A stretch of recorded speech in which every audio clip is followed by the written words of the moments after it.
Andrea and Brian, despite the challenges, there are two new projects that give CEO Patti Poppe hope that the company can keep the lights on and keep people safe. This work is part of what gives the head of PG&E hope, despite being at the center of two of our state's biggest recent disasters. Our system has to be capable and resilient under extreme conditions, and that's what we're reimagining for this grid and rebuilding through our undergrounding project and other efforts. In her first year on the job, CEO Patti Poppe has now witnessed the impact of two types of extreme conditions. A December snowstorm knocked out power to tens of thousands of people. Some PG&E customers lost power for more than 2 weeks. And the Dixie Fire in July was the second largest in state history. Sparked by a PG&E power line, it burned through 5 counties and damaged or destroyed more than 1,300 homes and businesses. Poppe says 2 projects happening now could have prevented some impacts of both disasters. Starting with this work, this crew in the town of Cool in El Dorado County is at the front end of a project to bury 10,000 miles of power lines in our state's highest fire risk areas. And it will make the system safer and more resilient to all sorts of conditions, whether it's wildfire or snow, which we experienced here in the state. Undergrounding is a great choice in certain parts of our system as the #1 way to reduce risk and create an environment that's beautiful for our customers and our natural habitat. More beautiful because it means fewer trees will need to be cut down around power lines.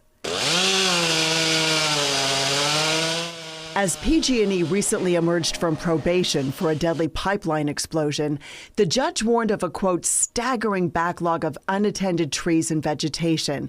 But Poppe says the company's actually on track. We exceed the state's standards with our enhanced vegetation management program.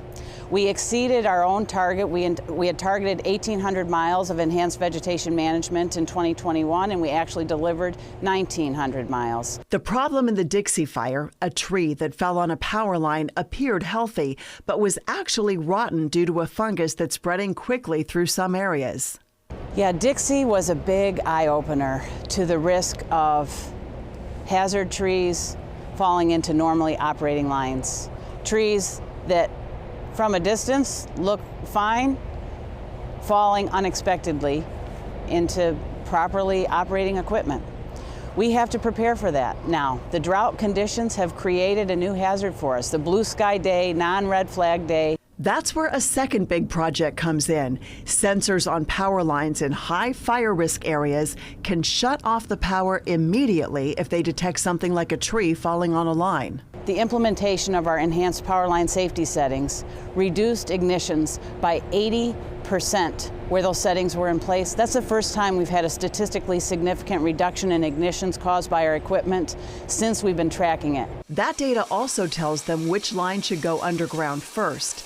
Last year, they had those settings on 45% of the lines in high fire danger areas. Now they plan to expand that to all of those lines. This work could vastly improve PG&E's track record in the long term. But Poppe knows right now she has many angry customers, most recently those who lost power in the Sierra foothills. Do you feel like PG&E was properly prepared? Our forecast indicated that it was going to be a big storm, and so knowing what time of year it was, we actually overstaffed. We had 25% more crews scheduled for that storm than our model even predicted that we needed. And then the storm happened. And I think what we experienced was another result of this drought the previous year. So many trees came down so that the ability to get to where the outage was so difficult. It did take more than 2 weeks to get the power back for some of these customers who were freezing cold. And I think people are wondering, is this the new normal?